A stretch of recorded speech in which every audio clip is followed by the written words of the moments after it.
introduce yourself. Ganesh Murthy from Hosur. I'm currently pursuing third year mechatronics at Congo Engineering College. So Ganesh Murthy வந்து ஒரு industrial area ஒசூர்ல இருந்து வந்திருக்காரு. So அங்க metal farming defects எல்லாம் போய் பார்த்துருக்காரு. நிறைய இண்டஸ்ட்ரி விசிட் பண்ணிருக்காரு. மெட்டல் ஃபார்மிங் டிஃபெக்ட்ஸ் எல்லாம் பார்த்துருக்காரு. டிஃபெக்ட்ஸ்க்கான காரணம் தான் நம்ம கூட டிஸ்கஸ் பண்ண போறாரு. என்னன்னு தெரிஞ்சுக்கலாம். Option B wrinkling. ஸோ ரெண்டு இது இருக்கு. wrinkling ஃபர்ஸ்ட் வந்து நம்ம தெரிஞ்சுக்கிற டிஃபெக்ட் wrinkling. wrinklesனா என்ன அர்த்தம்? சுருங்கிறது. அவ்வளவுதான். அப்ப மூஞ்சி வந்து வயசானா என்ன ஆகும்னா கிணறு தட்டி போச்சு வச்சுக்க. அப்ப பாத்தீங்கன்னா இள வயசுல பாத்தீங்கன்னா வந்து முகம்லாம் பல கிடப்பகலா நீ அப்படின்ற மாதிரி பாடிப்போம். ஆனா வயசான பிறகு ஆட்டோமேட்டிக்கா ஏஜ் ஃபேக்டர் வந்து சுருங்கிடும். அப்ப அதான் ரிங்கிள்ஸ். சரி, ரிங்கிள்ஸ்க்கு காரணம் என்னன்னு கண்டுபிடிச்சிருக்காரு கணேஷ் மூர்த்தி. Insufficient blank holding force. ஒரு blank holding force, அதை பிடிச்சுக்கிற ஃபோர்ஸ் வந்து பத்தல அப்படின்னா சுருங்கும்ன்ற.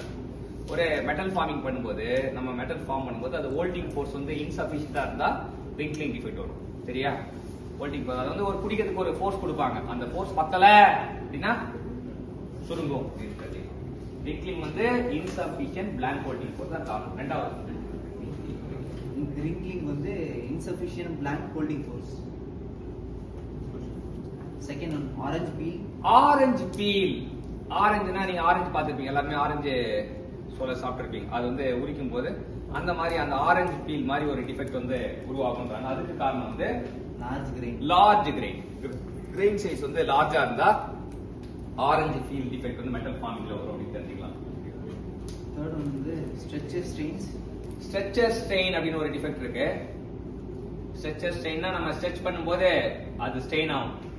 ஸ்ட்ரெச் பண்ணும்போது நல்ல ஸ்ட்ரெயின் ஆகுதுன்னா எலாங்கேட் ஆகும், டிஃபார்ம் ஆகும். அதான் ஸ்ட்ரெச்சர் ஸ்ட்ரெயின்.